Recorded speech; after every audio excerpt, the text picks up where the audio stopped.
wise learn from history. The fool ignores it. Who said that? If you answered Richard Carrier, you are correct.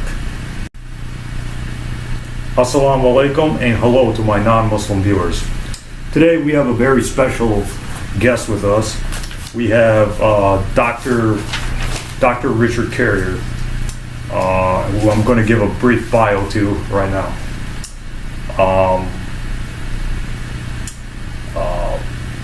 Dr. Richard Carrier is a world-renowned atheist activist, as well as an ancient history scholar. He is an author, blogger, and his blog is www.richardcarrier.info, for those of you who would like to read his blog. He has some very impressive credentials. He has a Bachelor of Arts in History from University of California, Berkeley, a Master of Arts in Ancient History, a Master of Philosophy in Religion and Historiography, and Greco-Roman Philosophy, and a PhD from Columbia University, an Ivy League school. So Dr. Carrier is already more qualified to talk about Christianity than most Christian apologists I know personally.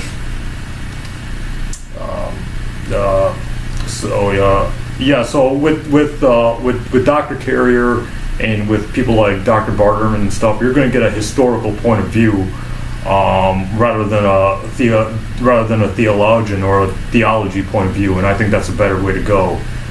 You want to know about the history of the stuff. Richard Carrier, Bart Ehrman, Robert M. Price, and Dan Barker are four of my favorite atheist speakers on Christianity. So these are the core four, I call them. I've learned more from these atheists than Christian apologists themselves, which I find funny. So Dr. Carrier has also debated several world-renowned Christian apologists, world-famous Christian apologists, such as Dr. William Lane Craig, Mike Licona, Justin Bass, Lenny Esposito, Jake O'Connell, I think online, and just to name a few. He has also written and contributed to several books, such as The Historicity of Jesus, Why We Might Have Reason to Doubt, Sense and Goodness Without God, and he has contributed to this book, The Christian Delusion, which was edited by John W. Loftus, and his chapter is chapter 11, Why the Resurrection is Unbelievable. The Christian Delusion's been out since 2010, and it's available at major bookstores like Barnes & Noble, Amazon.com, etc., etc. Dr. Carrier is also one of the qualified scholars who says Jesus didn't exist, the other being Dr. Robert M. Price, who has a PhD in New Testament studies. I forgot to mention, Dr. Carrier also wrote Not the Impossible Faith, Why Christianity Didn't Need a Miracle to Succeed. It's been out for a while. It's on Amazon and Kindle and all that other stuff. Another thing I want to say is some of my viewers are conservative, but this interview is uncensored, or it's viewer discretion is advised. One of my more conservative subscribers. This is not a debate, so I want my viewers to keep that in mind. This is not TMZ. This is not an E! True Hollywood story. Nothing personal is going to be brought up here, so I want my viewers to keep that in mind. So, Dr. Carrier, thank you so much for joining us. Thanks for having me. Yeah. Why don't you give a brief introduction to yourself, who you are, what you do, why you do what you do you work at a university, etc., etc.? Yeah, no, I'm an independent scholar. I teach online a class a month for the Secular Academy, but I enjoy being freelance. It gives me academic freedom, so I can study whatever I want and don't have to deal with any pressure from administrations or anything else. But what I've done in terms of my life career is develop skills in philosophy and ancient history, and then make them available to the atheist community primarily, but other communities besides that who are interested in the research that I do, and make it available. So I apply, my PhD to these things and develop books and articles that are well researched and have all the information people want and need to learn new things that they've never heard of before. And so that's how I see my role, essentially, as an educator within the movement. Okay. I forgot two things in the intro. I'm gonna do it right now. Briefly, tell us why you say Jesus didn't exist. I know you've written about this and stuff, and your whole book on the historicity of Jesus is on that. Mm-hmm. When almost all scholars of Christianity, whether conservative or liberal, believe Jesus existed. Why don't you just give us a brief? I'm the first one to actually distill the best arguments together and get them organized in a way meeting the standards of the community within academia, and get it published through peer review. So I have the book on the historicity of Jesus, published by Sheffield Phoenix, was actually accepted as by experts in the field as at least meeting their standards, and it's starting the argument. So my view is that I think this book now needs to be addressed by academics because I've met their standards.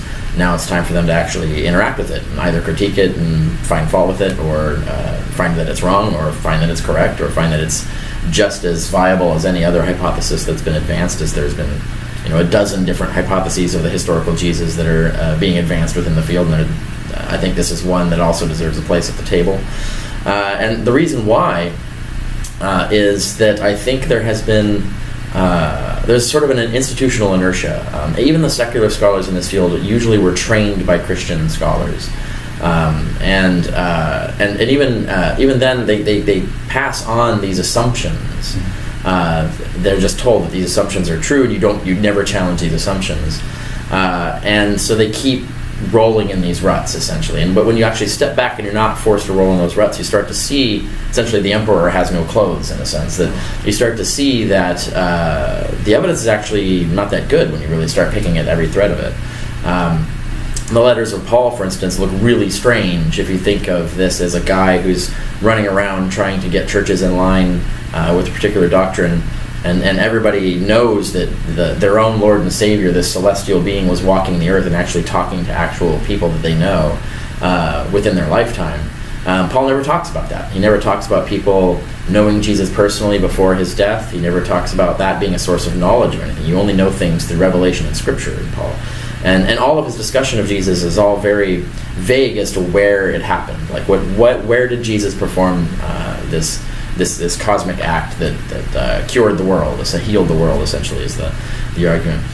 Yes, certainly Paul believed that he assumed a body. He was given a human body to wear, a Jewish human body to wear, and so that it could die, so that the death could atone for the sins of Israel and so on. But you look at something like Hebrews 9, and you see that it looks like this is all a cosmic drama, something that might have gone on elsewhere, not on earth. So you can't really tell just from the letters of Paul and other epistles like Hebrews, and even 1 Peter is extremely devoid of any clear reference to Jesus actually doing any of this on earth. So when you look at that, you look at the Gospels and how incredibly fabricated they are, the literary artistry of them, this assumption that they come from oral sources, that this is recollected memory, just does not hold up when you actually analyze it.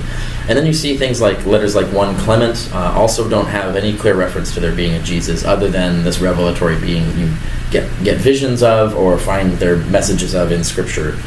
And then the extra biblical evidence is all derivative. So you have, like, even if you believe the passages in Josephus and Tacitus, their information clearly is coming from Christians who are just citing the Gospels. There's no evidence that Josephus or Tacitus independently vetted this information, that they fact-checked it. There's no evidence that they fact-checked it. So you can't use that. So all it does is attest that Christians were saying the... Next question. Did the disciples exist? The 12 disciples of Jesus, exist. In your thoughts, how did the legends of their travels and their deaths get recorded? Yeah, no, I don't think. Well, we don't really know. Let's put it that way. So the only ones that we know for sure or have really good evidence for is because Paul says he met Cephas, which means this is Peter, James, and John. He doesn't call them disciples. The word disciple does not appear anywhere in Paul. He just knows them as apostles, and apostles is someone who's received a revelation of Jesus, who appointed them a messenger for the gospel. So at least we know those three names, and they do line up with the top three who are called disciples in the Gospels. The first time they're called disciples is in the Gospels. And the top three are the same three. It's Cephas, James, and John. So there does seem to be a lineup there, and those are probably historical people, or intended to be. I doubt the Gospels record any historically accurate information about them. They're making that up, I think. But they're at least using known people. Now, when you get beyond that, the Gospels don't even agree on what the other 9 people were. And we have no records of them. We can't identify any of the letters that we have as actually coming from them. We have no third-party records of them. The Book of Acts barely knows what happened to a lot of them, and even the Book of Acts is not necessarily reliable because it seems to be making stuff up as well. And when you get to the first legends of them, we're in the 2nd century. And we have like really ridiculous stories being told.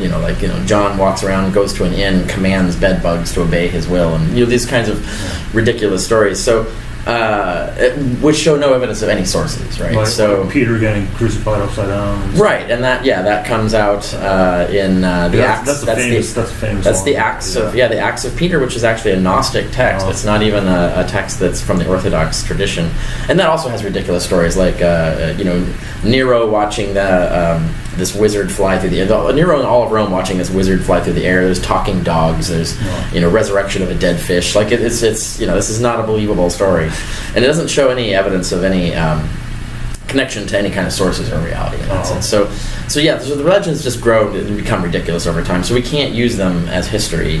And so we don't know what happened to these people. All of their actual writings were destroyed. They're lost. We don't get to see them. We don't get to know what they said or did. And the other apostles that Paul mentions as being active in kind of the top dogs at the time, like Apollos and Junius and things, don't even appear in the Gospels. So there's confusion as to who these people were and what they were doing. So no, we don't know a whole lot about them. Okay, that brings me to my next question. I know Christian apologists like to say the disciples died for their belief in the resurrection and the death of Jesus, and this is like a big thing. However, you have debunked that claim, you and Bart Ehrman. But can you briefly comment on the death of them? Do we have reliable sources that talk about them believing the resurrection and then dying for that? No. Basically, the only death that we have a reference to someone dying for witnessing for Christ, but it doesn't get any more specific as to what they were witnessing to, what they were saying. They died for the gospel, but what was the gospel they were preaching at the time? It is Paul, and that's in 1 Clement. 1 Clement referred, but Paul didn't know Jesus personally, right?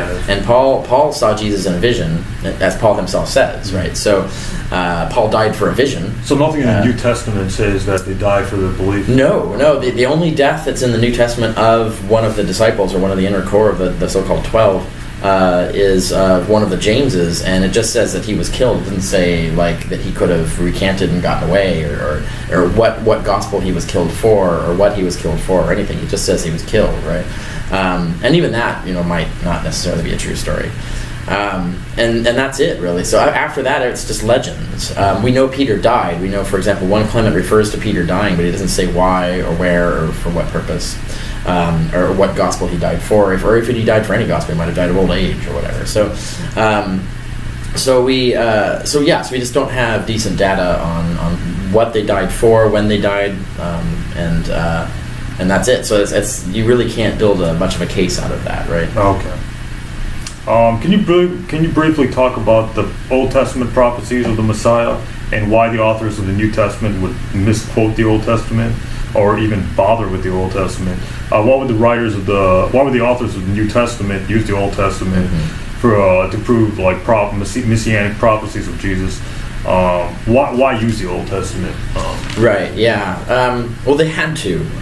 In the ancient culture of the time, you had to, if you were going to sell a new movement, a revolution, something that's going to change the way things are, a new sectarian view of things, a new doctrine, you had to sell it as old. You had to basically say, actually, this is more ancient, and we're actually restoring the true religion.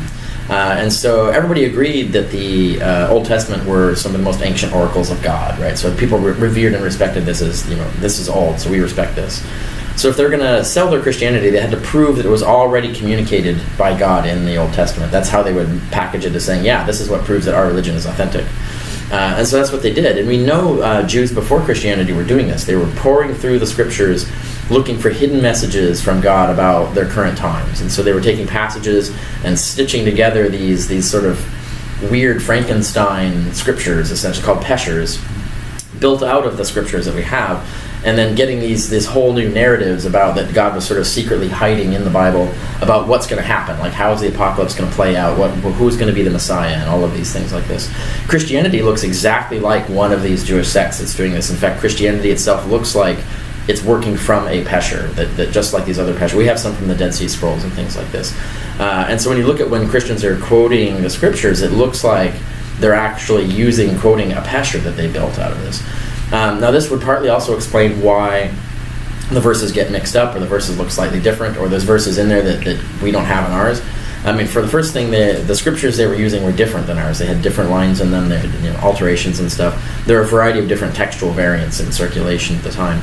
And they were using different scriptures. They had actual whole books. They were relying on the Book of Enoch and the Wisdom of Solomon and some other books that we don't even know what the hell they were.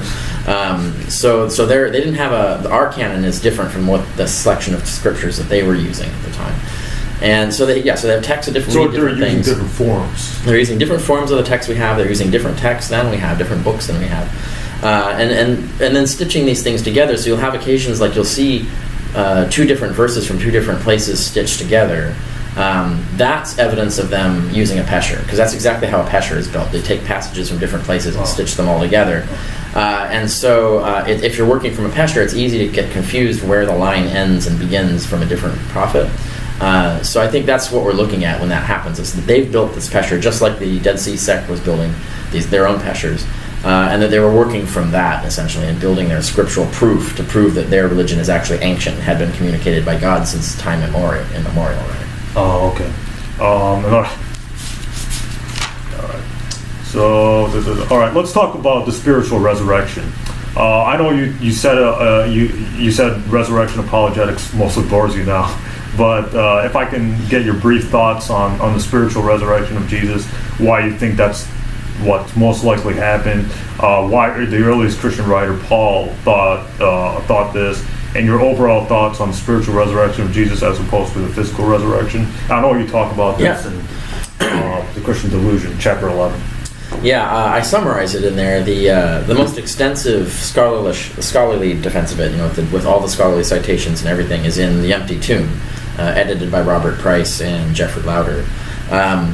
So if you want to get the full thing, that's where it is there. But it's important to get the distinction that the difference is not between spiritual and physical. They're both physical bodies that we're talking about. So they're talking about the exchange of one body for another. The earliest Christians, and if you read Paul, like 1 Corinthians 15 and 2 Corinthians 5 and other passages in Paul, you just read Paul without assuming the later gospel assumptions, without assuming them. You just read Paul for what he's actually saying, just straight out. He's clearly saying that our current bodies, our mortal bodies, are corrupt and they die and decay and stuff. That we're going to cast them off like the shell to a seed, and that inside us the spiritual body will emerge, and it will be a physical body, but it's going to be made of a superior material. It's indestructible and incorruptible, and this sort of perfect body. And there's even Paul even says that these bodies have already been manufactured for us, and they're already waiting for us in heaven, essentially. So God's got the bodies ready for us to jump into, kind of like Heaven's Gate cult thought that they would jump into these superior bodies in the spaceship that was going to fly past the earth. That's kind of what the early Christians believed, is that they thought that they were going to cast off their dead body of flesh and then jump into a new superior body that would live forever. And so that view looks very well represented in Paul, and there were other Jews. There's evidence of other Jews who felt the same thing, had the same idea of body exchange, and I talk about all of that in The Empty Tomb, all the evidence for that.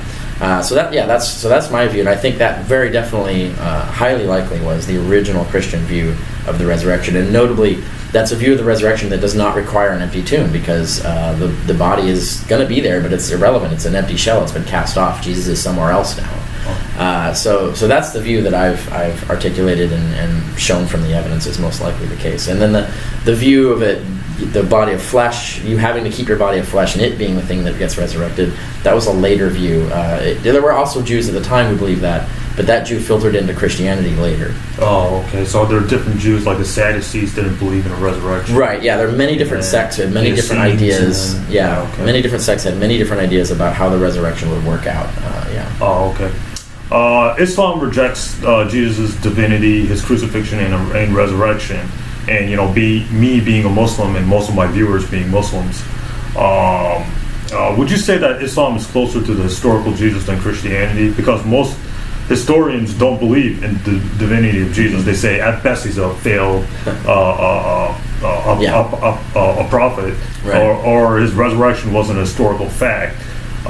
In fact, the Islam in the Quran talks about Jesus being a prophet. So can you just what are your thoughts on Islam's view on Jesus and stuff like that? Yeah, I mean, just is it possible it stems from a historical? Yeah, in that degree, I think yes. Islam is closer. I mean, that not everything they say about Jesus, I think, is correct historically, but in that regard, the fact that he wasn't really risen, but he wasn't really risen. And then what was the other? He wasn't divine. Like he wasn't divine. He wasn't the son of God. Right. He was just a human. Right. Right. Now we do know, like from the earliest Christians, they were preaching his resurrection. But his divinity wasn't at the time. It was just he was a subordinate of God. He was assigned God's authority. He wasn't himself necessarily God. The idea that Jesus was coterminous with God, that they were the same thing, that was a late Christian development. Like the Gospel of John. Yeah, by the time we get to John, now we're talking about that. But that wasn't the case back when Paul was writing. So the Christians weren't originally teaching that. But it's entirely possible. When you look at Islam looks a lot like a sect of Christianity. When we know there were these sects of Christianity that stuck to the original faith. The original faith was kosher, right? So it was you had to become a Jew to become a Christian. And then Paul's the one who innovated on that. He's the first one who came along Gentiles. and says, he says, we can bring Gentiles in, they don't have to convert to Judaism. Before they did have to. Weren't they monotheists, believing in one God? But they're more like henotheists, in the sense that they believe that there's one supreme true God that you worship, and there are all these subordinate deities. Some were evil, and some were like serving God, like angels and archangels and things like that. So the terminology depends on exactly how the sort of vocabulary of worship, right? So that's a muddled issue as to what you mean by monotheism versus because the monotheism today is very different from what was going on. Sure. But so if you look at halal and you look at kosher, they're very similar, right? They're not identical, but they have similarities. And so it looks like if Islam is drawing on traditions of the original Christian sect that didn't allow the Gentiles in without converting to Judaism, this sort of original keeping the faith. In a sense, it's a sort of modernized version of it from the context of the Middle Ages. Oh, okay. Was Paul of Tarsus the earliest New Testament author just making stuff up about the disciples of Jesus? What are your thoughts on like Paul? What do you think?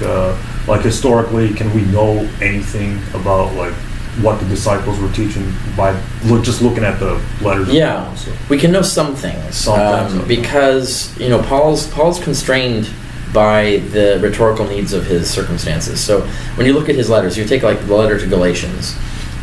Someone from Galatia came to him and said, "Well, these other guys are saying these things, so we think you're a fraud," and so he has to respond to them. Now, in his response to them, he has to defend himself. He can't lie about what the other disciples are preaching, because then the Galatians would know he's lying, and therefore his argument wouldn't be effective. So they would immediately know, he's lying. Let's get rid. We're done with Paul. So the reality of what he's arguing against constrains what he can say. And so when he says, like, the only big dispute we had between each other, me and the original apostles, was over the kosher, whether we should keep kosher or not. That's probably true. So that means that when Paul's talking about doctrines beyond that, they probably line up. Now, that there were other doctrines. So, for example, we know Paul says Apollos had shown up at Corinth and taught them some other doctrine that they didn't agree with Paul's, and Paul wrote back and says, no, they do agree. They're just higher levels of understanding or something like that. So there's different doctrines being taught. But the ones that Paul declares anathema, the ones that you're supposed to say, no, those are false doctrines, those are false Jesuses. And he does refer to other people are going around preaching false Jesuses, false gospels, according to Paul. But he does not say that the disciples are those people, or the first apostles are those people. The first apostles he appears to respect and say that his gospel is in line with enough in line with theirs that there aren't any major conflicts between them, other than this one keeping kosher rule. So there are things like that where we can attribute some of the creeds and some of the basic doctrines that Paul teaches. We can attribute them to the first apostles, insofar as we don't see Paul trying to apologize for them or defend them as contrary to what the other apostles were preaching. Now that is limited. There are a lot of things I don't think Paul's always honest. Like when he says, "I didn't learn anything about the gospel until I had a revelation of Jesus." I'm sure that's partially a lie, but that's a lie he has to tell, and that's a lie he can get away with because there's no other witness to verify that wasn't the case, right? So that's a different one. But when it's when he has to argue against what the other apostles are saying, he's constrained by what they're actually saying, and so that allows us to sort of infer things about what they were preaching from what Paul says. So it is possible to reconstruct some aspects of what the original apostles were preaching from Paul. Okay. I'm going to do a quick... Let's talk about Bart Ehrman. I just want to say I like Bart Ehrman, Dr. Bart Ehrman. I was supposed to get Bart Ehrman. He was supposed to be the first guest on the show. However, he said that while he was in Michigan, he was too busy. He was in Michigan a few weeks ago, and he said he was too busy. I emailed him. He said it was too busy. And he was asking $5,000, and I was going to write him a check for $5,000 just for like an hour of his time. So that's it is what it is. But I met him. He seems to be a good guy. I took a picture with him in a 2014 interview with Bart Ehrman, and he signed my book Forged, which I have right here. But anyways, in an interview with Bart Ehrman in 2014, he says, and I'm quoting him here, "You're mean-spirited, not a generous person, and you like to bully and mock." But I don't understand why he says that, because you and I, we've always gotten along for 8 years, since I've known you for 8 years on Facebook, almost 8 years. So how would you, what are your comments on this? What do you have to say to this? He doesn't like being criticized. Yeah. So that's basically that. And also because I use the language of ordinary people. I use word like sucks, right? Okay. Like I say his book sucks. For him, he considers that bullying and mocking and things. No, in reality, like he behaves the same way towards other people, and just doesn't see it, right? So like he was laughing at and sort of mildly mocking Robert Price in the debate in Milwaukee. But he just doesn't see that he's doing the same thing. And really, criticism within academia can often get even more vicious than I've gotten. But no, the real issue is that I caught him out making mistakes, and you even said, like, you talked to him and he admitted to making mistakes. Yeah, right. I caught him out making mistakes, and instead of just owning the mistakes and saying, "Oh, you're right, I screwed that up," he actually lied about them. Publicly. Yeah. So and I have. But he told me in private, so he can. Yeah. So I have this documented. Well, this is what he says. So he'll say like, "Oh, that was just a typo," and it was not just a typo. Or he'll say that that's not what he said, and it is what he said. And actually, he reaffirmed it in other venues. I show there's actual evidence of him doing this. So documenting that really frustrates and pisses me off, right? It's like when you start lying, like, can't you just be honest, right?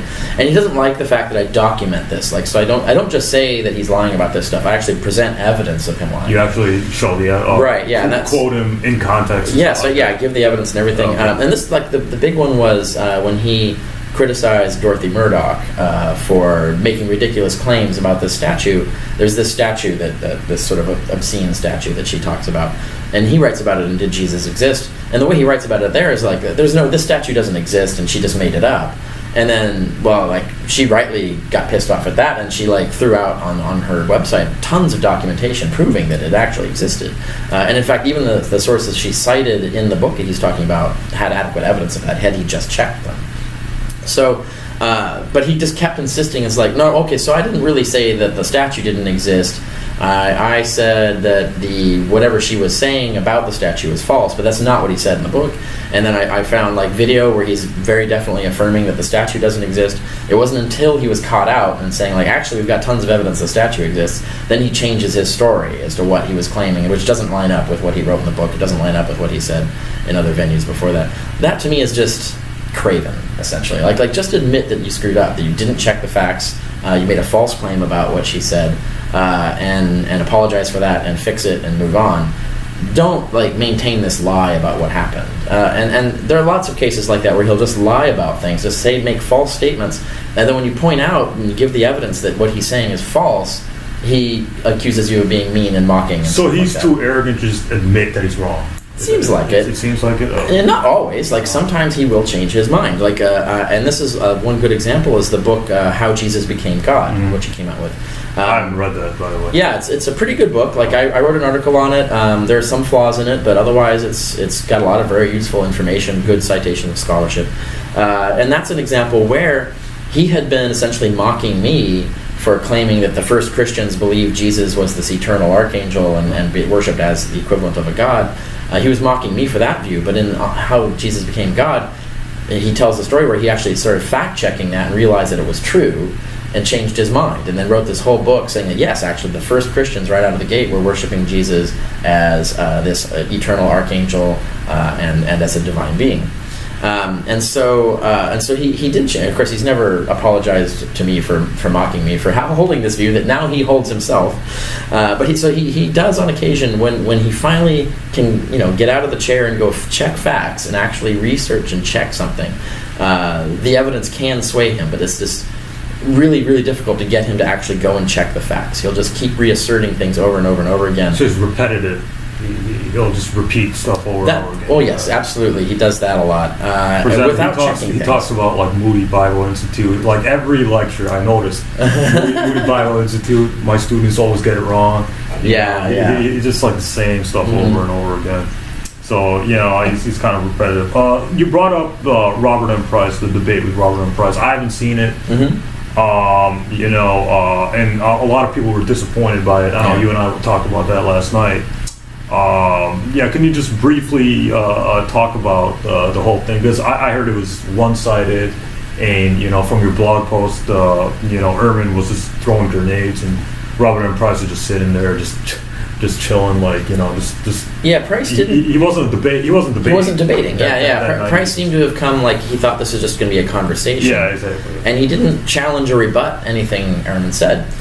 From the mere analysis of the tactics of debate, Ehrman did a pretty good job, right? Okay. I think he used a lot of fallacious reasoning. He made a lot of false statements, but it's Price's job to call that out, right? I wrote a review of it for people who are interested in seeing the analysis of the debate. I'll put it in the description below. Yeah, that's up on my blog. It's at richardcarrier.info, which has all of my things, all my books, all my articles, everything you can find through there.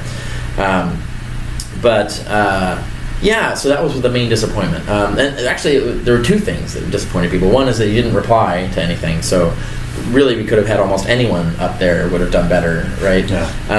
And also, Ehrman, and as Ehrman should have done, Ehrman got Price to start defending ridiculous claims, like that all the letters of Paul are forgeries. That's an extremely fringe view that, as far as I know, there's no peer-reviewed case for it. Even if there is, it's certainly widely rejected. So things like that. And then arguing that, for example, the baptism of John the Baptist scene in the Gospels is based on Zoroastrianism, and this is wildly speculative stuff. And Price even Ehrman got Price to admit that it was all speculative. It was just speculation. And you can't win a debate with just these kinds of really off-the-wall speculations. Even if you think those things are true, in a clocked debate, you should not be defending those positions. You should find most common ground and just build on the things that you need to make the alternative case, right? So he should have, for the sake of argument, agreed with Ehrman on almost everything he could, and then just pointed out where they had to disagree, to explain why Price doesn't think Jesus existed. And I analyzed that. You can see examples in my of how you would actually do that properly. And not go off burning clock time defending these even more fringe views. You're against the consensus and saying Jesus didn't exist. That should not be built on a bunch of other. So that's a harder thing to. Yeah. If you're going to add more and more and more counter consensus positions on which to build your position on, you're becoming less and less and less credible. Your case is not going to be believable. Okay. Bart Ehrman speaks about you in his book "Did Jesus Exist?", which I have right here. He speaks about you on page 19 of the book, where he says that you and Dr. Price are the only two who have graduate training in the relevant field of Jesus studies. And I know he got it wrong about classics and stuff like that. Mm-hmm. So he does speak well about you in a way. But I know you and Dr. Robert M. Price and others have said that this book, Did Jesus Exist? Is really bad. In fact, you said it sucks, Yes. etc. So what do you have to say? I was to disappointed that too. book? I was genuinely disappointed. I was looking forward to that book being the best defense of historicity, based on his previous work. Right? I thought this would be like, oh yes, finally we're going to get the best defense of historicity possible. So now we can say you can look at my book, you can look at his book, and you can compare. If you're to do that now, like his book gets annihilated by my book. He built a straw man. So it's even Trent Horn, when I was debating in San Diego, said that he couldn't recommend Did Jesus Exist to people because it just wasn't a good book. Even Trent Horn, a Christian apologist, Catholic apologist, wants a better book written, and no one has done it yet. So we all want, even I want someone to write the best defense of historicity. That we need that so that we can have this pair of books that people can compare, right? So they can actually see the best case for historicity against the best case against, and then make their own judgment. But the funny thing is, this book actually made it to the New York Times bestseller. So this book is like pretty popular. I know. Yeah. But the funny thing is, like I'm beginning to think it's just like a cash cow. It's like he wants that paycheck, right? So I don't know. I can't speculate on it. Because it seems like it, because I think a lot of it is written. I was pretty disappointed with this book. Yeah, it looks like like he spun it out in a couple weeks. Yeah. Didn't fact check hardly anything. That's what got him into trouble on a lot of these things. That he did not do a careful research on this, and he just sort of just wrote down what he thought from the armchair, what had to be true, and then did it in a kind of like almost mocking way in a lot of places in that book, trying to make mythicism look ridiculous, but then not really at any point in the book articulating what the mythicist thesis was really. So it's not a great book. I think he wrote it, he says, when he was doing How Jesus Became God, and wanted to knock this out first. And I think it was written mostly just sort of in anger and frustration. It's kind of like a projection of his arrogance and assuming like it offends him that anyone would challenge the historicity of Jesus, which challenges most of his work, right? So he just spun this book out, and then did a really poor job of fact-checking it before getting it out, and then gets really angry and indignant when anyone criticizes the bad job he did, right? Yeah. So that's what this is, and yet it's not characteristic of him. Like if you look at his other books, like Forged and Forgery and Counter-Forgery, I was about to bring that up. right? And Jesus Interrupted, and all these other books that he's written, even like Orthodox Corruption of Scripture. These are like really good books, and even they're not necessarily 100% correct, but they're good books. And I still recommend them. But this was hack material. This seemed like hack material, yeah. It really did, yeah. Who's like the worst religious fundamentalist, I guess you call it, you have to deal with, whether they be Christian, Muslim, etc., like whatever religion they are.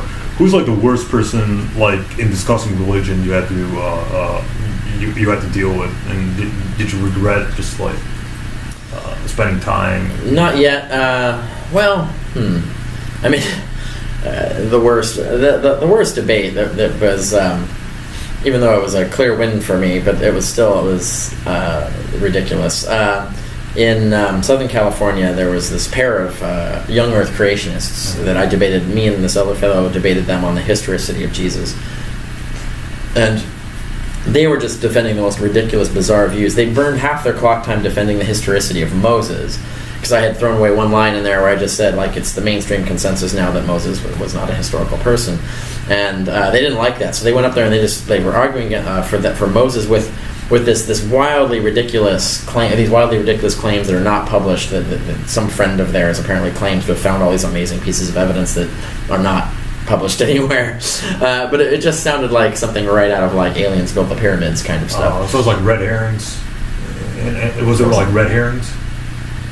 Red herrings. Oh, you mean the whole argument? Well, no. I mean, just throwing red herrings. Yeah. No. They're making just outright false claims, right? That they believed all this crank stuff that was being claimed about Moses, But yeah, that debate was just like, it was unfruitful, essentially.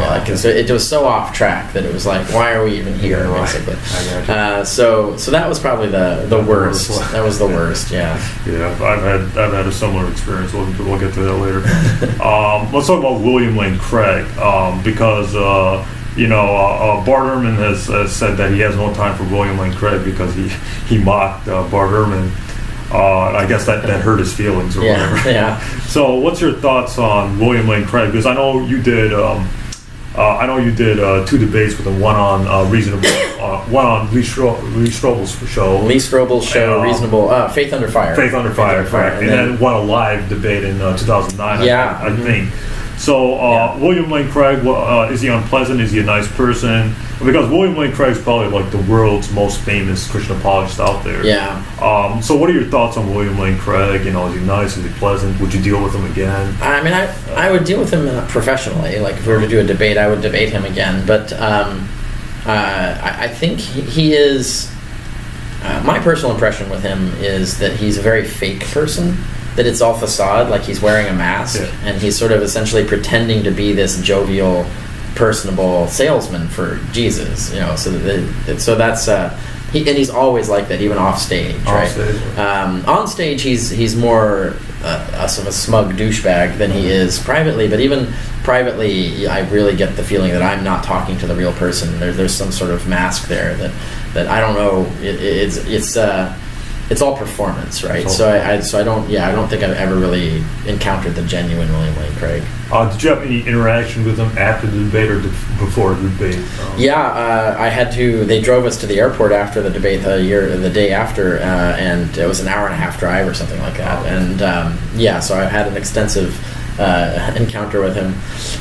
The two things that most memorable to me from that are that we had this debate about what the point of debate was, and for me, the main goal of debate is not to win the debate, but to educate the audience. Yeah, right? Same with me. Yeah, so that's the main thing. Is like I want the audience to know a lot of stuff they didn't know before, and then get them thinking like I didn't know that was true, and then maybe go to inspire them to go and research this stuff. Their own. Because there's no way you can win an argument in under clock, right? Like the reality is this is something. It's just too big. Yeah, it takes weeks or years of thinking about this stuff and looking things up and stuff to actually get there.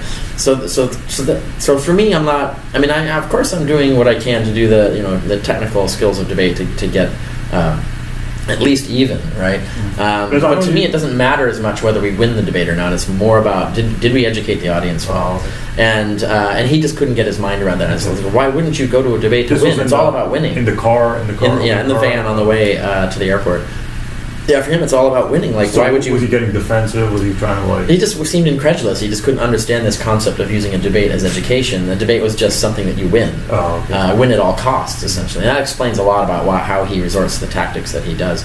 But the other thing that happened on that was it was a van. It was two Christian students were driving, or one was driving, one in the passenger seat, and in the back it was me and William Lane Craig. So we were in the van. And there's this moment where the student in the passenger seat leans over or turns around and says to Craig, so Dr. Craig, how did you come to Christ? And then Dr. Craig breaks into this verbatim speech that he always gives for his story, his conversion story. And we're in full performance mode, right? And this to me was very creepy and weird. Like, raised the hairs on the back of my neck. I felt very alienated. And I'm like, this was all a setup essentially, because I know the Christian students there knew his story, so that was they just did that to set it up so that he would tell his story that somehow is going to inspire me to come to Jesus. And so there's basically this play going on around me to try and influence me, and that felt very, very strange. And then for him to just go verbatim to the exact same story that he always tells, and without even like saying like, oh, you've probably heard this before, but here's my thing or anything like that. Just goes into the performance, and that sort of reinforced my idea of like, oh, it's all just performance, it's all facade, right? And that was weird. That was a really weird experience. All right, so we just talked about William Lane Craig. Jews, Christians, and Muslims believe in the supernatural. Is there any part of you that believes in the supernatural? Is there any? No. Do you think that there's any evidence in of the supernatural in the world? No, I used to, but no, I'm a full-on naturalist now. I think this scientific evidence pretty much well establishes that. Every time there's been any claim of the supernatural, when you get to investigate it, it always dissolves. The evidence always disappears and dissolves, and it ends up being some sort of natural phenomenon or natural explanation. And the only time that you have like claims of the supernatural that aren't dissolved on investigation are claims that you can't investigate, right? So that to me is like too suspicious to support supernaturalism. So no, I definitely am a full-on naturalist in that regard. Okay. Why did Jesus become the figure that he became, especially in current day society? Why did he become so important and not other first century figures like Apollonius of Tyana, etc.? Yeah, well, historical accident, right? Basically, everybody rolled the dice, and then he's the one that rolled snake eyes. Everybody else, everybody else didn't. The reality is there were two moments that really determined that. The first was when Paul decided to allow Gentiles to enter the church without becoming kosher, without becoming a Jew, without having to circumcise themselves, without having to follow dietary laws and things like that. When Paul made that decision, that allowed the church to basically compete with other sects, other religions of the time. They could have a huge influx of Gentile interest. Had he not done that, the religion would have stayed small and probably would have died out. It would not have been a significant religion. But allowing it to basically become another, compete on the open market with other mystery cults. Now, it still stayed small, but it had many competitors, and there were even more famous and more successful than it. But it grew big enough to be, along with the others, just like any other religion would, just like Mormonism has today, for example. That once we get to Constantine, and now we're talking like 300 AD and 310, and Constantine has multiple advisors in his court, and the Christians were one of them, Lactantius, who became the tutors to his son.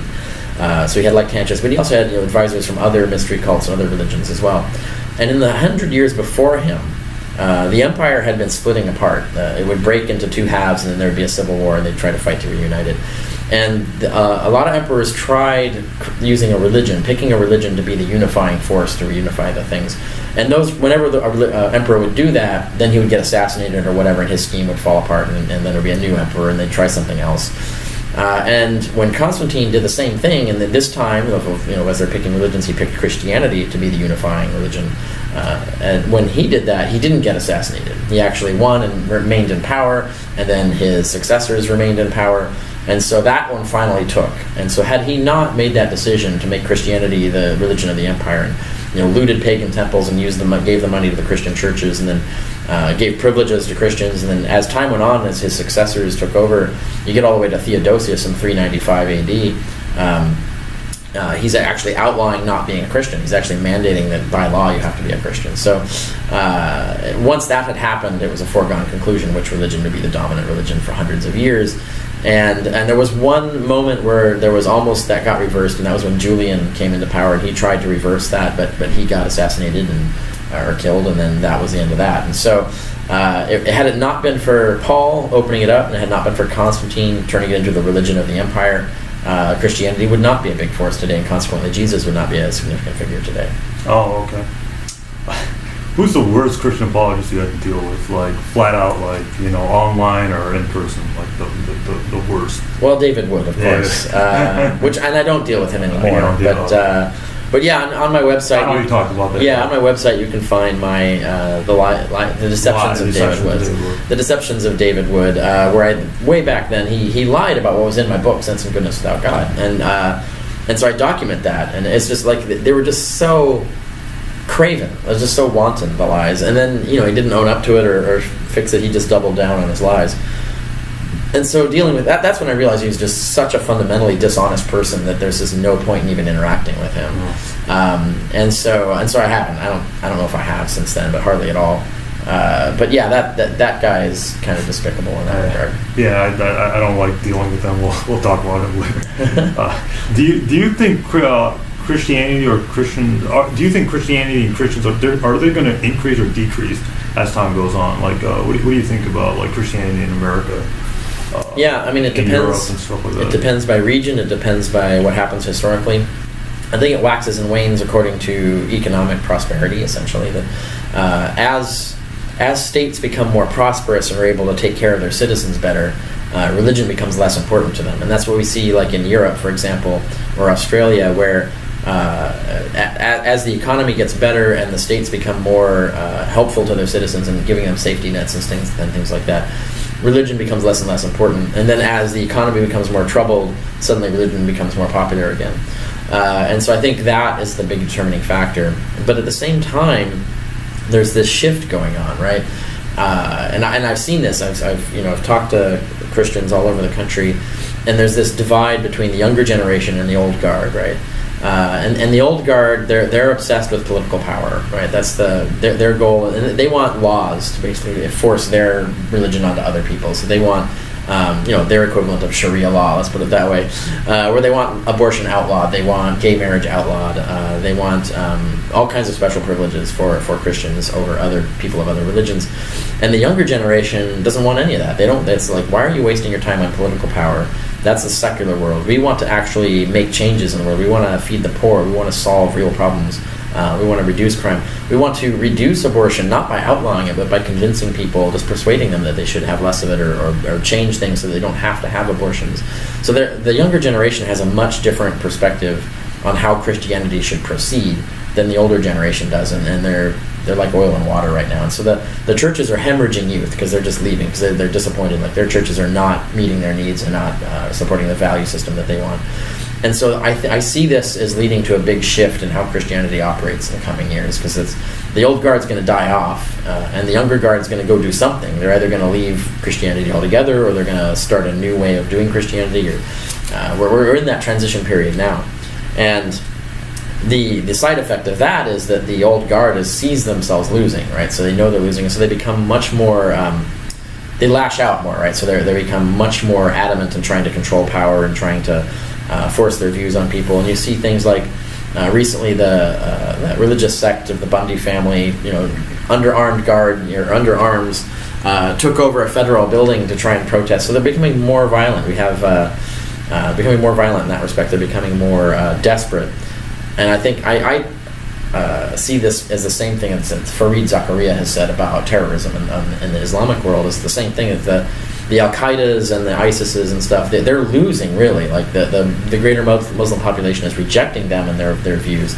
And so they're becoming more and more, they're shrinking, but they're also becoming more and more desperate. And so they try to make much more outrageous acts of violence to get attention, because the world is not going their way, and so they're trying to scare the world or terrorize the world into going their way, and so really the rise of terrorism is evidence of their decline, ironically, because as they get less influential, they become more violent, and so I think we have that to worry about with Christianity too. Here, as the old guard starts losing more and more, they're going to become more and more desperate in the measures they go to try and force their will on the rest of the people.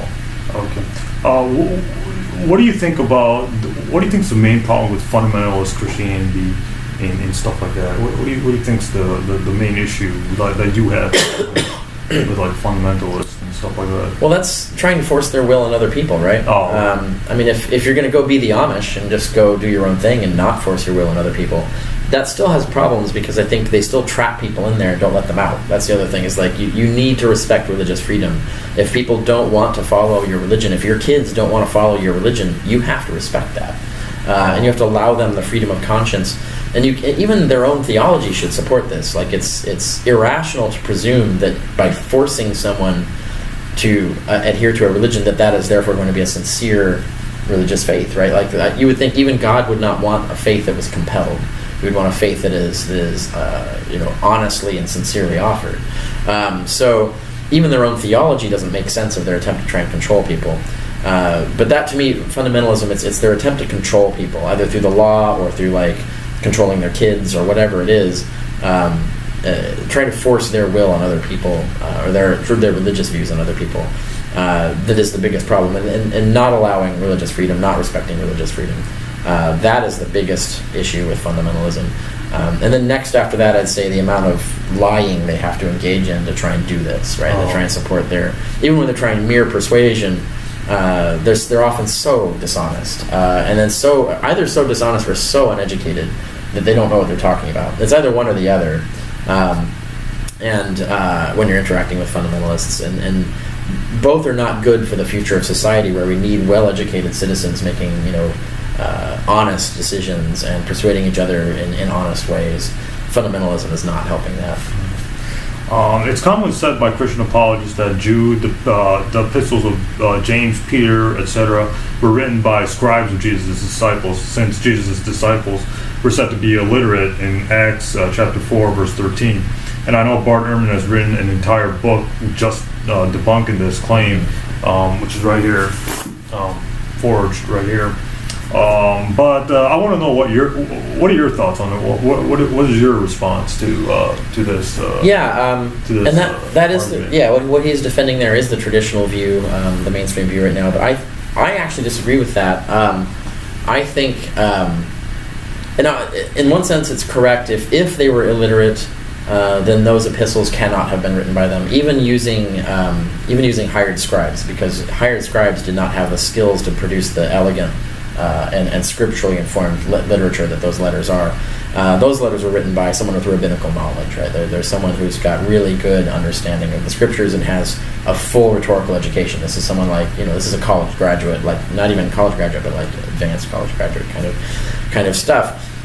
Now, but where I disagree is I don't think it's at all possible that the first apostles were illiterate. I think the book of Acts and the Gospels make that up. I think that's a fiction to make the apostles seem more glorious and amazing. Like, oh, they didn't even have an education, and yet here they are knowing the scriptures and all this stuff. They must be inspired by God. No, in reality, that's not how it works. There's no way. There's two reasons why that can't be the case. One is there's no way they could start a new sect without knowing the scriptures, and there's no way to know the scriptures without being educated and literate. And so the first apostles, they would never have succeeded in spreading their religion at all if they couldn't read the scriptures.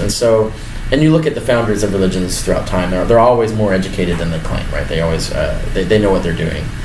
And the other reason that supports that is when Paul interacts with them, and when he finally has this one conflict with them over the kosher rules, and he sort of talks shit about them, saying like this is why I don't need them, and we're going to part ways on this, or come to some sort of détente on this. When he does that, at no point then or any other dispute where he has, at no point does he say these guys can't even read the scriptures. I can read the scriptures. That would end the argument. It's like I have the education, I have access to God's word, and they do not. He never says that. When it comes to interpreting the scriptures or using the scriptures, he treats them as equals, which means Paul knew that they were at least as educated as he was, that they could read the scriptures, that they could do these things. So I think that the later idea that they were illiterate is a myth. It's a legend that grew later. Now, once we grant that and accept that they must have been trained rabbis of some form, then some of those letters are back in play. Now, I don't know if it's difficult to establish which James is writing the letters supposedly by James and the other letters and so on, but the letter 1 Peter, I think, could actually be a letter written by Peter, or a combination of letters written by Peter, for all we know. 2 Peter was written by someone else. We can tell the style is different and so on, and so 2 Peter is a forgery, someone pretending to be Peter. But 1 Peter could be an authentic letter, and I think it's interesting that 1 Peter, as an authentic letter, never refers to a Jesus walking around on earth. It only knows about the resurrection and crucifixion of Jesus through hidden messages in Scripture. It's just quoting Scripture as the evidence. So here we have Peter, who actually was essentially the first person of this religion to launch it, and even Aaron calls him Jesus' closest disciple. And yet somehow, if he wrote this letter, he doesn't even seem to have known Jesus personally. He only knows of the crucifixion and stuff through Scripture. So I think that's significant. So that's my take on things is different because of that. Okay. It's said by Christian apologists that the New Testament authors wouldn't make up the story of women going to the tomb. And I know you wrote about this in your book, Not the Impossible Faith, but can you just briefly give us your thoughts on this claim about women going to the tomb instead of men, and does that make the story more credible and stuff? Yeah, it doesn't, no. I mean, the premise is false. It's actually not true that women's testimony was not allowed in courts. Even Jewish courts allowed women's testimony. There was a split between the conservative Jews and the liberal Jews, and the liberal Jews held that women's testimony was exactly equal to a man's. Conservative Jews held that you needed 2 women you needed 2 women to refute 1 man. But if it had no counter testimony, had no man testifying contrary, you didn't even need that. So even conservative Jews allowed women's testimony in court, and then certainly the Greeks did and the Romans did. The evidence is quite clear. And then we have people like Jewish historians like Josephus citing women as his sources with full respect, as he's treating them as completely reliable sources. So this idea that women couldn't be sources is false. But also the Gospels don't say the women are their source, right? That's not why they're putting them there. At no point do they say, oh, these are the women who saw this and told me about it. No. Even when they want male witnesses, they just invent them. So you have like Luke has the men go to the tomb and re-verify everything. So they didn't even need women as witnesses. But they never claim these people are the witnesses of these things. The reason Mark puts women there is to illustrate the gospel, to actually reify the gospel, because the gospel, the whole basis of it was that the least shall be first, that we're going to overturn this class-based society. The poor and the downtrodden and the people that you put on the bottom, they're going to be the first ones into heaven. They're going to be the first ones who do everything.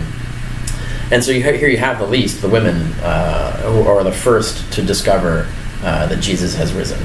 And so that is just an illustration of how the gospel operates. So the criteria of embarrassment doesn't work here? No, it doesn't. No, it really doesn't. Yeah, Oh, okay. and yeah, there are a lot of examples where that criterion doesn't work, but this is one of the clearest ones. And yeah, Not the Impossible Faith is my book where I have a whole chapter on the women and the tomb thing. Oh, okay. So people would make up these good stories and these like not flattering stories at that time. Okay, I see. For a reason, yeah. For a reason. Mm-hmm. It's commonly said by Christian apologists that the New Testament is filled with historical settings. For example, the New Testament or the Gospels of Matthew, Mark, Luke, and John and stuff like that mention places like Palestine, Jerusalem, Galilee, Damascus, Arabia, etc. So they argue that makes the New Testament historically accurate. How would you respond to this?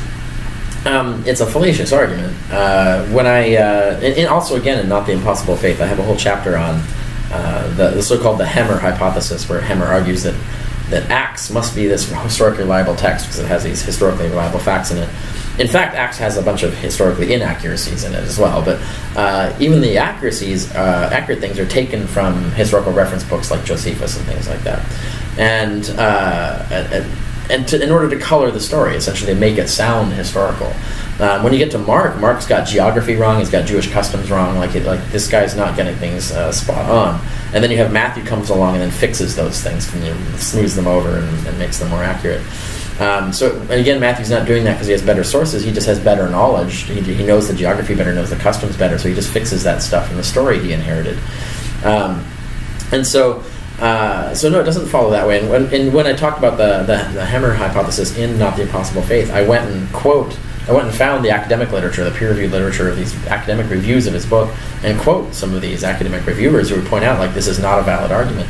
And as one of them said, like I've read detective novels that had all the historical facts entirely accurate, but that doesn't make the story true. It's still fiction, right?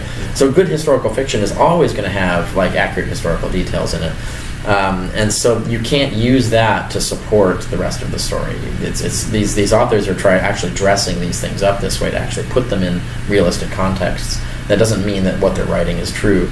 And we know that for a fact in the book of Acts, where we have one of their sources, we have Paul's letters, and we can see that Acts is completely revising history, that he's not telling the truth about what actually happened with Paul. Because we have Paul's letters, we know what actually contradicts happened. Yeah, so the flat-out contradiction, he just rewrites history. That just tells you that you can't trust this author, because this author doesn't care about what's true. He only cares about the version of the story that he wants to sell you, essentially. He wants to sell his audience. And so that's not a reliable history. That's the exact opposite. So would you recommend Richard Purville's book, Mystery of Acts? Yeah, very much. Yeah, it's a good read. It's a short read, and it really nails these issues. But I heard that, or you said that you don't agree with everything that Purville says. Yeah, probably not. Probably not. Okay. But you'd still recommend it. It's still absolutely. Yeah. What are the common arguments for Christian apologists make for the reliability of the New Testament, the resurrection, etc., and how do you beat it? Like, how do you refute it? Well, it's like, what's one that you heard? Like, the example is that the women at the tomb thing. That's a good example, and I mean, there are two things you do there. One is you fact check it. It's like, is what they're claiming even true? Like they say, they'll say women's testimony wasn't even allowed in court, and then you go and check, and you go, yes, it was. And it's like, no one would use women as witnesses, and you go and look at Josephus, and he goes, yes, he did. So yes, historians do that. So fact checking them is key, right? You always got to go and check if even what they're saying is even true. And then the other side of it is logical fallacies. Like, even if it's true, does your conclusion even logically follow from the premises? And that's just straightforward logic. You don't have to do history to do that. You can vet logic just internally. And yeah, when you go check those two things, they usually either or both, often both, turn out to not hold up, right? So it's a chore in the sense that fact checking is a chore, and then diagramming their arguments logic is a chore. But if you have the time, it's often pretty easy to debunk Christian apologetics. Oh, okay. Have you ever looked at like New Testament manuscripts, like Bart Ehrman? Like he spent like time with, Byzantine manuscripts and many schools and stuff. Have you ever looked at like a manuscript like P52 or anything like that? Like these fragment manuscripts. You ever look at or study those manuscripts? Oh yeah, absolutely. I had a year of papyrology under one of the world's leading papyrologists, Roger Bagnall, at Columbia University. I studied paleography under Leonardo Terran. Studied ancient Greek linguistics at Columbia, so I've worked with papyri. I've worked with all different types of manuscripts. Most of the when I've actually looked at manuscripts or microfilms of manuscripts or actual handling manuscripts, it's always been of things outside Christianity, dealing with Tacitus and Epiphanius and things like that. It's not really necessary to go actually handle Christian manuscripts because those are so widely available. There's really good photographs of them. There's really good critical articles about the manuscripts and their contents and stuff. So all that stuff's for a scholar, pretty well accessible. So you can work from that. So I usually work from the existing literature and existing photographs and things of these manuscripts. But yes, I've done that quite a lot. Oh, okay. Let's talk about Christian apologist David Wood. I know you call him a liar, and he isn't an honest person, and we talked about that earlier. A lot of my viewers actually don't like David Wood. They think he's gone to the extreme in his hate mongering against Islam and atheism and stuff like that. So what do you have to say about David Wood? Would you debate him? Would there be any? Do you have any suggestions to deal with people like David Wood? Because he's getting on the nerves of a lot of Muslims. Yeah. No, I wouldn't debate him because he's so fundamentally dishonest. The thing you have to do with these people is you have to discredit them. You have to actually accumulate the evidence that shows that these are not honest people, they're not reliable authorities, so that no one should trust them, no one should be listening to them anymore. And that's the effective way to do it. You want to discredit them and show, and with honest, true evidence that says these people, you shouldn't even be listening to this guy anymore. And that's, I think, once you do that. And then the only people who are going to listen to him are people who already agree with him, who are already hate mongers themselves, right? And then you've accomplished your goal, essentially. You've reduced his influence, because there'll be people who don't know that he's such a liar, who don't know how he's distorting reality. They don't know how he's ginning up hate. And if you can actually expose all of that, that's a useful service. Actually, he's done that for us, because there's an incident in the 2010 Arab Fest where he purposely had cameras and he was purposely doing stuff to provoke, security and stuff like that. So he got arrested, and he made a big deal out of it. Right. Yeah. He was on Fox News talking about how there's Sharia in America and stuff like that. So he's kind of getting on the nerves. Muslims, and he's getting more popular for some reason. Yeah. So I don't like discussing him, but he's just his influence is getting bigger. So I was just wondering your thoughts on that. Yeah, I would suspect, insofar as his influence is getting bigger, is that he's appealing to rising Islamophobia in general. So I think it's he's not helping. No, he's just pandering to that audience, right? Essentially, and that audience is growing up without him. It's just that's obviously where he's getting his support. His support and his food, essentially. Well, not literal food, but the thing that's feeding him. Yeah, so psychologically there's something wrong with him. He had antisocial personality disorder. He tried to kill his own father with a hammer. His mom put him in a mental hospital. So there is something wrong with him. So I don't blame you for not having anything to do with him. I wouldn't want anything to do with him either. A lot of Christian apologists are just weird and strange. For example, David Wood and James White, they have some kind of weird debate fetish where they debate Muslim college kids and and people declare victory over they've won the class of civilizations. Yeah, exactly. Just one debate. And then they think that if they keep debating Christianity and Islam and they're winning in those debates, that automatically proves their religion over Islam and stuff like that. Yeah. And people like James White has bogus. He has a fake PhD and THD, and this has been a source of mockery of James White all over the internet. His bogus credentials.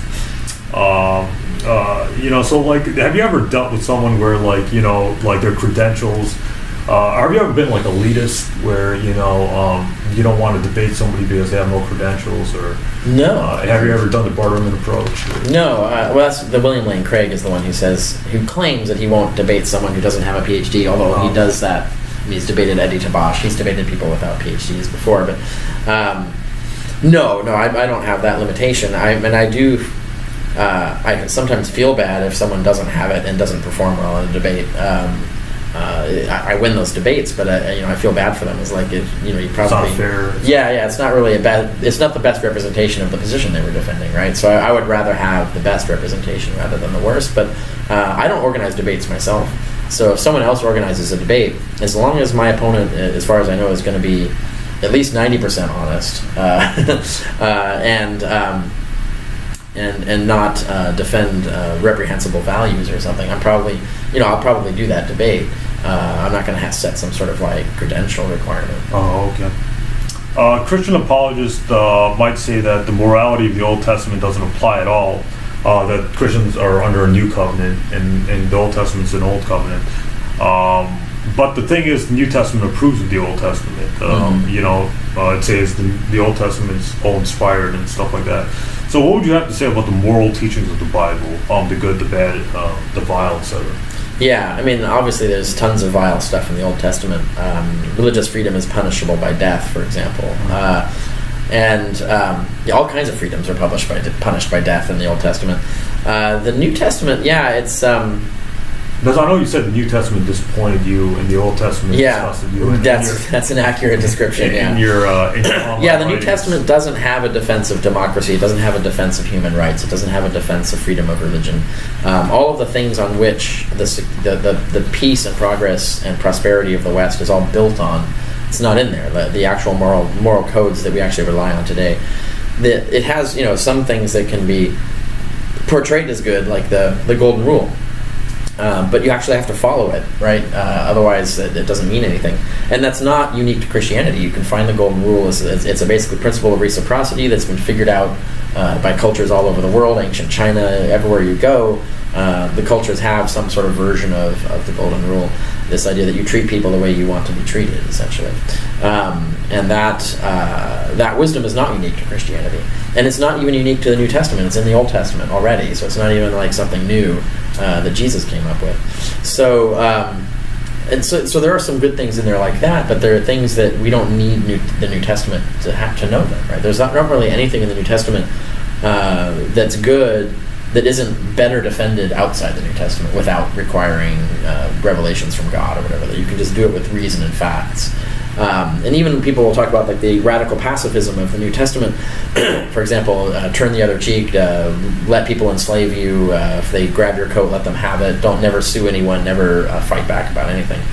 That radical pacifism, I think, is unlivable. You can't have a society that's based on that. But also, you can't have a society based on warmongering either.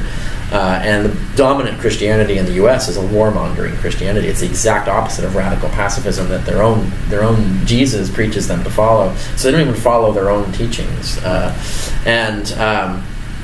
that radical pacifism at the time was based on this assumption that the world was going to end any moment, right? So the idea was if you fight back, you could sin. There could be some sin there that will get you kicked out of heaven. So it's better to just let people abuse you and enslave you and do whatever horrible thing they want to you, because that won't last very long. And very soon it's going to be eternity, and you're going to be in heaven for all eternity, and God's going to punish the wrongdoers and all of this stuff any moment now, right? So it makes sense to have this radical pacifism when you know it's all just going to be over very soon. But when you realize that now it's 2,000 years later, clearly it wasn't over very soon, that radical pacifism is not livable. It's not a sustainable way to maintain a community for thousands of years, or hundreds of years, or even dozens of years. So even the things that people praise about the positive values in the New Testament are not really actually good values. They're unlivable values. But at least it's better than warmongering. Like if you're going to choose between two bad value systems, radical pacifism is way better than warmongering. I would rather have Christians adhere to their text on that than be the warmongers that they've become. Those are my thoughts on that. Did you have any interaction with Barterman after the Robert M. Price debate? Did you talk to him or anything like that? Because I know he said he didn't want anything to do with you. Yeah, we shook hands and he was cordial, but he avoided me after that. boy. So yeah, He ran away. Why would the New Testament just come? Why produce the different books of the New Testament? Most of the New Testament books, can you explain why the New Testament books arose, like Acts, Revelations, 1 Timothy, etc.? Why would these books arise in the first century, and why would they like contradict themselves? And stuff? Yeah. Well, they political reasons, or yes. So all of these books were written over a period of maybe 80 years or more, about 100 years period. And it was some in the first century, some in the second century. So some of the New Testament documents were actually second century documents, not first. And they were written all over the place. They were not written to be in a book together, right? Oh. Originally, they were written by different sects in different places at different times by different authors.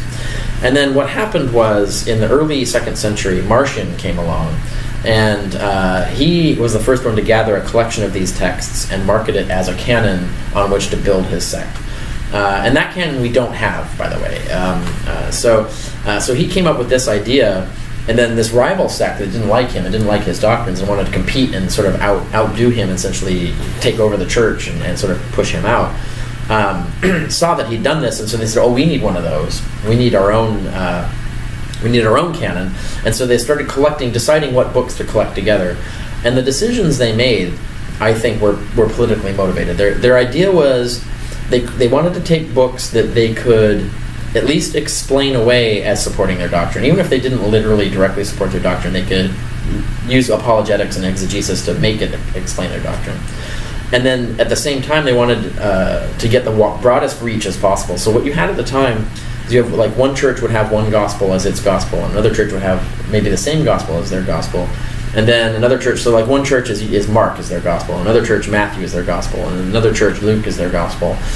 And what looks like happened is they picked 4 gospels that were as arguable as that they could use, that as much of a stretch as they could go, that would bring into their circuit the most churches, so that they would be able to have more churches in their support than the Marcion did. So they wanted to bring in more constituencies so that they could win the propaganda war, essentially. So they could marginalize him and overpower him in terms of resources and money and access to the congregations. And so I think they did that. They looked at these different communities and said, well, if we use Mark, Matthew, Luke, and John, we'll have all of these constituencies that will be on our side, and then we can smooth over the contradictions with hand waving and apologetics and things like that. And I think that's how that got chosen. I think that's how they put those books together. It's the exact same thing that Bart Ehrman points out in How Jesus Became God happened with the Nicene Creed. When you look at the Nicene Creed, it's completely contradictory and ridiculous. Like, why would they come up with that? But he has this one chapter in the end of that book where he points out that all the lines in there were designed to bring in constituencies and exclude others, so they would have the largest constituency against the people they wanted to push out and of power. And so it was all a political committee decision, right? And so you end up with this contradictory statement that really is just a shibboleth for deciding who's in and who's out. And so I think that's the reality of how we got the canon that we have today. Okay, let's talk about Tacitus. Bart Ehrman states that Tacitus isn't a forgery and it's authentic, but you argue against that, saying Tacitus' mention of Jesus isn't authentic, and it's an outright forgery. Can you talk briefly about Tacitus and its reliability of Jesus? Yeah, first of all, even if it's authentic, Tacitus almost certainly is getting that information from Pliny, who got it from Christians who are just quoting the Gospels. So we can't use Tacitus anyway. It's not independent. Yeah, even if it's not independent of the Gospel. So we can't use Tacitus. There's no evidence that Tacitus independently vetted or checked the facts of that. So it's not usable as evidence. However, and that's the position I took, right, for the longest time. And because I look at the passage and people were claiming the whole passage was the whole story was an interpolation, and I didn't believe that because it was so Tacitian in style. I didn't think that was that there was a forgery, that was a believable argument until when I did my research for on the historicity of Jesus.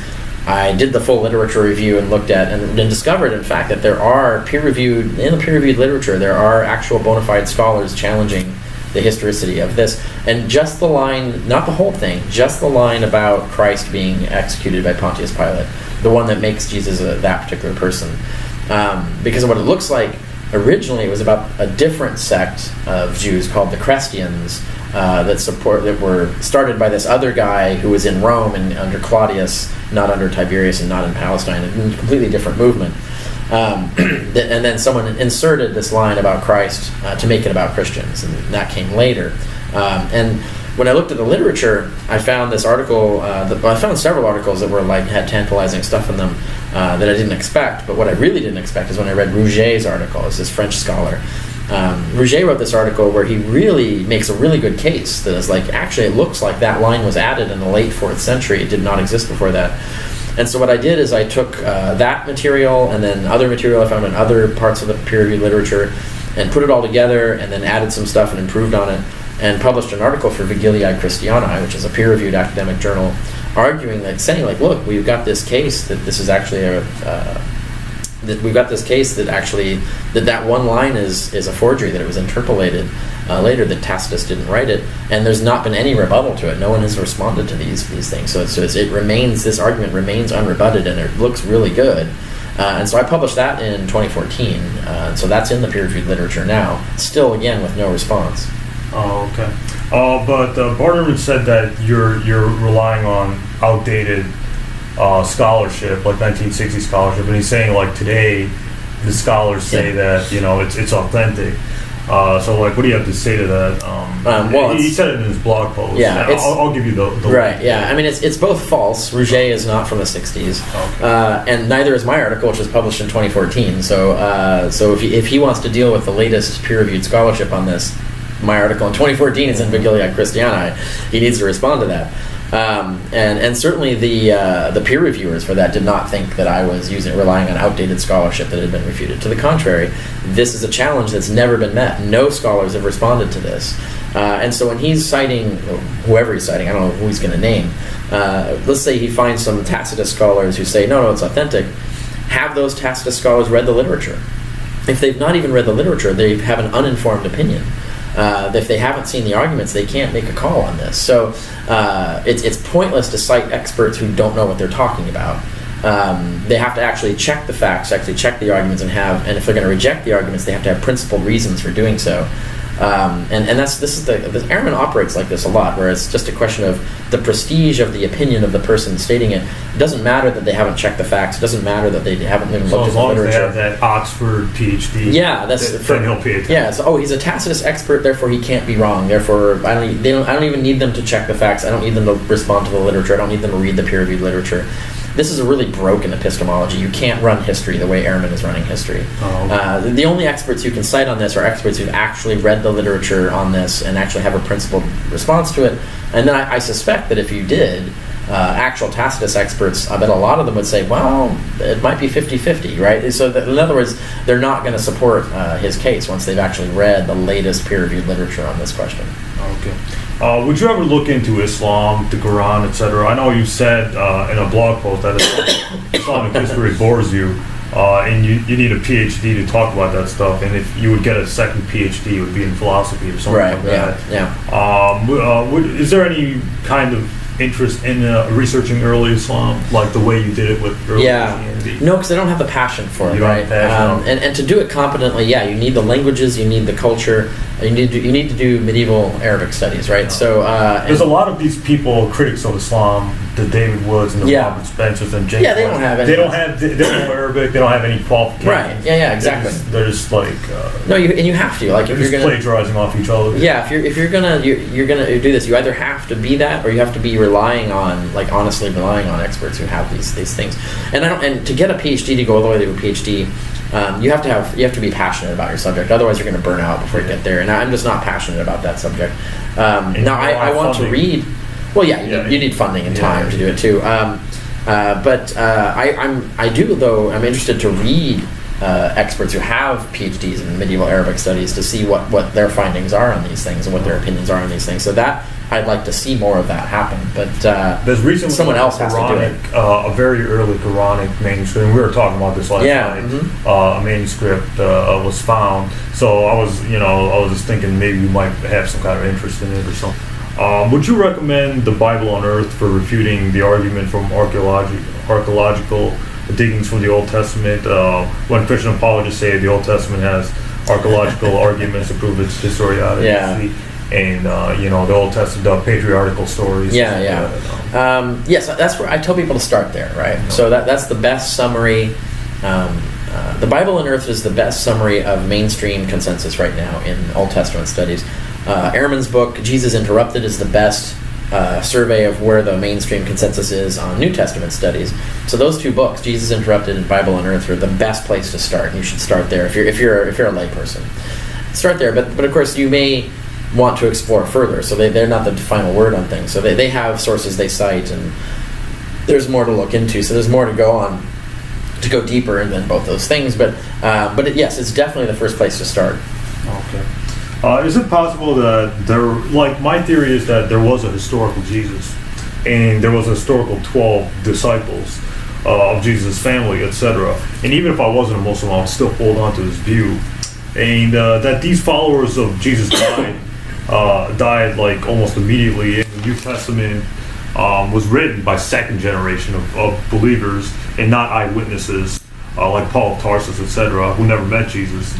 And none of the New Testament books are based on eyewitness accounts. It's like later on, this gospel was Mark, this gospel was Matthew. In the 2nd century, they put those names in there. Do you think that it's possible? Because I believe that there was a historical Jesus. So what are your thoughts on the New Testament not being eyewitness testimonies? I think that's entirely possible. And certainly, even if you grant that there were 12 disciples, there was Jesus, and he picked the 12 disciples and all that, I think you're absolutely right. The evidence suggests that they were all dead by the year 70. We have no evidence of any of them surviving past the Jewish war. And then the Gospels get written, right, when they're gone out of history. The Gospels look fully fabricatory. They even if there were true stories to tell, the Gospels aren't telling them. They're making up their own stories anew. I think your perspective on it is entirely defensible and fits the evidence as much as any other theory of the historicity of Jesus does. Okay. Is there a dangerous way to look at the world through the Bible that may harm societies or societies, like racism, anti-Islamic mindsets, etc., etc.? Is there a dangerous way to look at the Bible or use the Bible in modern day society? Well, I think the biggest problem, first of all, if you're going to treat it as if it's infallible, that's a problem. Although that creates all kinds of problems. Now you have to interpret it because you can't follow all of it. Christians don't want to give up shellfish and pork, for example. I think people get out of it what they're bringing to it. So, for example, if you're using the Bible to argue for the execution of homosexuals, you already want to execute homosexuals. You're just using the Bible as justification. I don't think the Bible gave people that idea. I think they already were homophobic, and the Bible just gives them the justification for it. And when they spread homophobia, they use the Bible as justification for their homophobia. But the reason people ultimately maintain homophobia is not because the Bible said so, because they easily gave up. Like when you look at Leviticus, for example, they'll easily look at the don't wear clothes, don't wear what is it? Don't wear clothing for different genders and things like that. Don't wear, and yet we have priests who wear dresses, and then we have because they're it's essentially a dress, and they have don't eat pork and don't eat shellfish. Christians easily give that up and say oh no, but they don't give up the kill gays part, right? So they're selectively choosing what to follow. So they've already got the idea coming at the Bible of what they want to choose to ignore and what they want to use to justify themselves. So I don't think holy books cause people to do the bad things that they do. I think they use them as rationalizations and justifications for the things they do. So the problem's not with Islam or Christianity. The problem's with the Bible and or I'm sorry. No, the other way around. The problem's not Yeah. with Christianity and Islam. The problem's with Christians and Muslims. Right. Yeah. That's no, what I would say. Right. It's the phenomenon of how you're using this tool of religion, and I mean, I think for religion to be good, it should be a force that causes people to not do these things. Religion should cause people to treat each other as good neighbors. It should cause them to support religious freedom. It shouldn't cause them to go against these basic human values and human rights and things.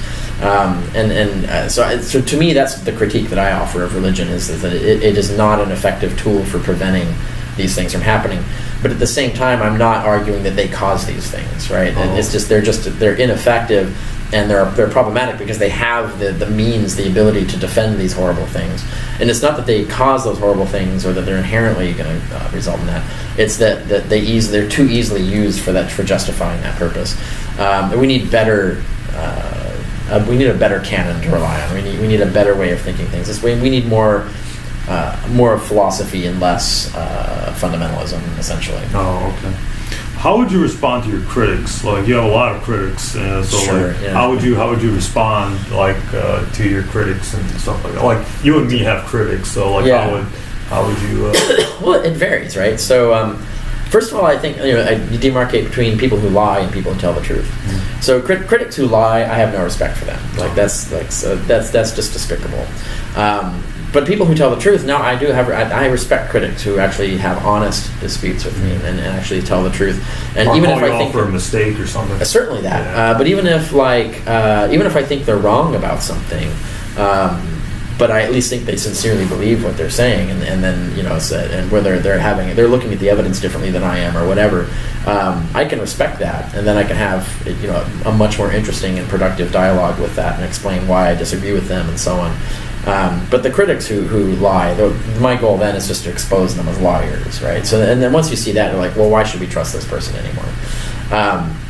So that's the two different types of critics that I deal with, and that's how I do it. What would you say to my Muslim viewers who have some kind of like debate fetish, I guess, where they always think that in order to prove Islam, you have to win a debate. If you don't win a debate, that's it. It's over. Right. Game over.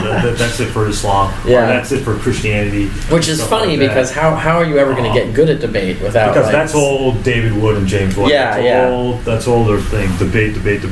Right. Yeah. No lecture, no communication, no nothing. I mean, first of all, no reflection. Yeah, like debates. If that's the first thing, if they're not looking at a debate as an education opportunity, like really you're there to educate the audience, to teach them things that they haven't heard before. The winning aspect of it is something you just acquire the skill at over time, right? So you have to like do poorly at debates before you get well at them, right? So you really can't have this impossible standard where you have to win every debate you ever debate right out of the gate. Like that's a silly standard to put on someone. But also you can't win these arguments. You can't prove a religion in a clock debate. It's just ridiculous to think that you can do it. So you should see it as, are you a good educator? Are you educating the audience well? Are you representing that well, right? Like are you making your religion look crazy, or are you making it look like reasoned and cordial religion? So that those things matter more than like the technical scoring of whether you won the debate or whatever. So people like William Lane Craig and James White and David Wood, they're looking at the wrong end of the telescope, right? Well, what they're doing, what they're trying to do is they're trying to convince the Christians in the audience to not even consider Islam. Leaving. Oh, Islam. Well, not even consider Islam, or not even consider atheism, or whatever it is. Okay. No, exactly. They want them to think that this is evil and bad and ridiculous, and so that's why they resort to the lies and the tactics that they do.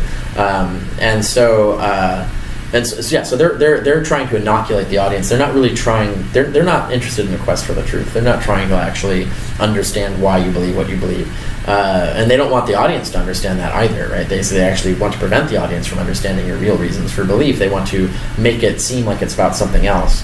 And so for them, it's all just a rhetorical effort to try and control and manipulate the audience, and it's not really a genuine quest for what's true. Did you feel that way in your 2003 debate with the Muslim apologist and the other theist? Hassanin Rajabali and Michael Corey, and it was me and Dan Barker on the other side. It was right here in Dearborn. 2003. It's on the internet. Did God not exist? That's right. Give us your. There was a huge audience for that too. 1,000 people. Yeah, 1,000 people, almost all Muslims. and so it was a good turnout. And really, the best takeaway I had from that was not what happened in the debate. Although the debate, when Hassanin Rajabali got up there, he became a fire and brimstone preacher and is like saying, you know, he's getting angry. Angry. And you wrote about like you didn't like. That switch from what he was like off stage to when he went up and did the same thing where he's trying to convince the audience that atheism will drive you insane and it's stupid and ridiculous and yada yada, rather than trying to do a genuine educate, or even educate on. That's true, right? And I mean he's falsely educating. He was making false claims about things, but do you think he was being protective of the Muslims there? Yes, because he doesn't want the Muslims becoming godless. Right, he doesn't want them. Or atheists. Right, and he thinks he has to use these tactics to do it rather than make just an honest and kind case for the. Who was the other person? Michael Corey, and I don't know. He was crazy. I found him to be an odd duck. Psycho. Not psycho is the wrong word, but no, he. He just would not see reason and would deny having said things that he was recorded as having said, and like things like that. That's someone I probably wouldn't debate again because I don't know, like that guy is not fully reliable. Hassanin Rajabali I'd debate again, but what was more important to me for that was off stage. When they flew me in early the day before, flew out the day after. All that time in between, I got to hang out with Muslims from all over the world. Yeah, tell us your. So I got to hang out with Muslims from all over the world and get to ask them questions and talk to them, and that was, I think, one of the most. It was a really good experience. One of the most important things that could ever happen because it allowed me to humanize Muslims, and then actually, rather than hear what the news tells me. The Muslims think I got to hear them tell me what they think. Actually live with them. And why they think these things. Or actually be with them. Yeah, and they were very good hosts. They were all very kind people, and it was interesting talking, even getting to talk to the women. So I learned a lot, and that was a really great experience and a really important experience. I think more people should have that kind of experience. Oh, okay. So there was no mistreatment or anything? Not at all. No. Yeah. Okay. So are Christians delusional? Literally, in the sense that they believe something that's false and that is demonstrably false. So I have a talk online called "Are Christians Delusional?" That's worth looking at. Now, I think this is delusional in the sense that everybody's delusional about something. Like, delusions are very common. They're a common result of cognitive biases in the human brain. So it doesn't, mark you out as psychotic or anything. Or it's just you can get trapped in these delusional views. And there are secular views you can get delusionally trapped in, too. It's not just religion. But yes, I mean, certainly if you look at the easiest case is the young Earth creationists. There are only two ways you can be a young Earth creationist. You can be really delusional, or you can be really ignorant and not know all the evidence proving your case is false, essentially. And this is what you see. You'll see young Earth creationists who actually find out the facts and actually research them, and then they stop being young Earth creationists.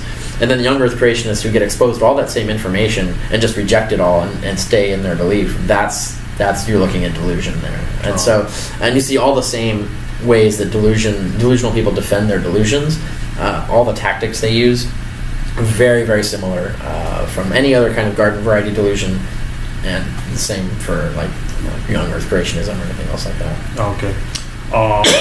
Last question. Any kind of last words or some kind of advice for my viewers, anybody who's interested in the origins of Christianity, not just Christianity, but religion in general? What would your tips be for finding religious truth, or finding, or using the best historical method? Read researching religions. Read stuff, research stuff.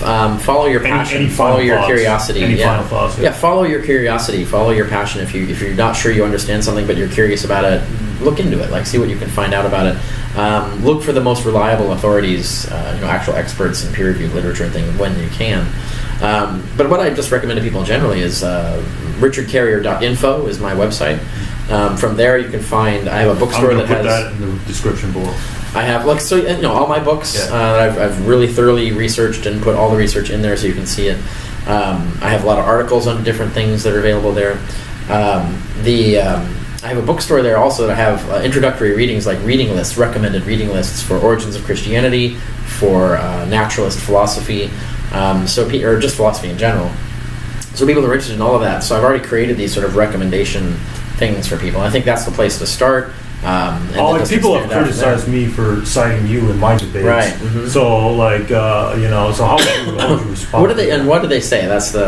Well, I don't know if you noticed this or not, but I was the first Muslim to debate a Christian woman, mm-hmm. like ever. It was in a church, and it was a good experience. Yeah. I like the woman. She seems sincere and stuff like mm-hmm. that. She was like Michael Licona to you. Right. Michael was sincere and stuff.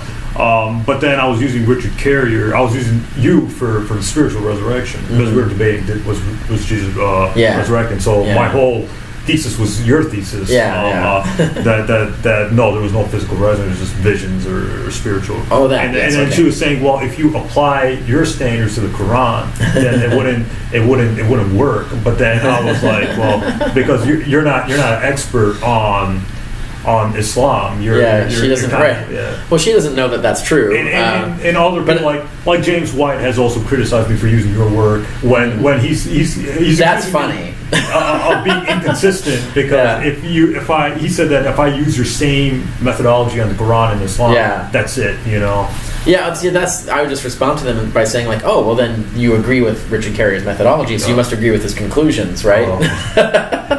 So it sounds to me like they're saying that the methods work from their point of view, right? So I would use that against them, but it's funny to have someone like James White with a fake degree saying you shouldn't listen to the writings of someone who actually has the degree. He's just a very nasty, unpleasant person. I would not. After that, I'm like, no, I'm not dealing with fundamentals anymore. So thank you so much, Dr. Carrier, for joining us. I'm gonna put everything below: his website, the blogs, the books, whatever. Support Dr. Carrier's works. It's well worth it. Dr. Carrier, thank you so much for having me. Yeah, thanks for having me here. It was great. Yeah.